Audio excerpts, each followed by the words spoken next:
4 యుద్ధాలు చేశారు ఇప్పుడు దాకా, దాహం తీరల. ఇప్పటికి అమాయకులను పట్టణ పెట్టుకుంటా ఉన్నారు.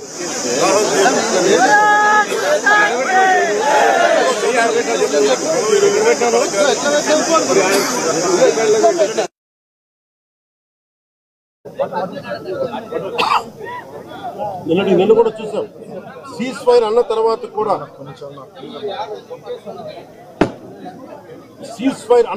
కూడా సీజ్ ఫైర్ ని వైలేట్ చేసిన ప్రభుత్వం అక్కడ. నిజంగా చెప్పాలంటే ఒక బనానా రిపబ్లిక్. దానికి ఎవరు మాస్టర్సో తెలియదు పాకిస్తాన్. వాళ్ళు చేసే అరాచకాలు, వాళ్ళు చేసే మనకి స్పాన్సర్డ్ టెర్రరిజం ఇండియాకు ఒక ఇబ్బందిగా తయారైంది. ఇది మన బాంబే, ముంబై దాడులు కావచ్చు, కశ్మీర్ లో ఎథ్నిక్ క్లెన్సింగ్ కావచ్చు, ఇది ఒక రిపీటెడ్ మన కోయంబత్తూర్ దాడులు కావచ్చు, పేలుళ్లు కావచ్చు, జామా మస్జిద్ పేలుళ్లు కావచ్చు, లేదా గతంలో జరిగిన మనకి గోకుల్ చాట్ పేలుళ్లు కావచ్చు,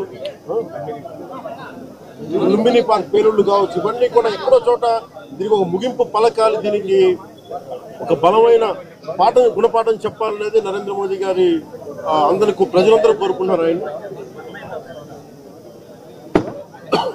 దీనికి ఇప్పుడే సోదరులు గౌరవ మంత్రి ఐటీ అండ్ ఎడ్యుకేషన్ మినిస్టర్ వారు అనౌన్స్ చేశారు. గౌరవ ముఖ్యమంత్రి చంద్రబాబు గారి తరఫున, అలాగే నరేంద్ర మోదీ గారి తరఫున ఇక్కడికి మంత్రివర్గం అందరం ఉన్నాం. ఇక్కడ అందరం కూర్చొని, మేము ముగ్గురం కూర్చొని ఇందాక గౌరవ ముఖ్యమంత్రి గారి సూచనల మేరకు ఇందాక సోదరులు మన లోకేష్ గారు చెప్పినట్టుగా దాదాపు 50 లక్షలు ఎక్స్గ్రేషియా ప్రకటిస్తూ ఉన్నారు. అలాగే ఒక 5 ఎకరాల పొలం అని కూడా తెలియజేశారు. అలాగే 300 గజాలు ఇంటి స్థలం అని కూడా అనౌన్స్ చేశారు. అలాగే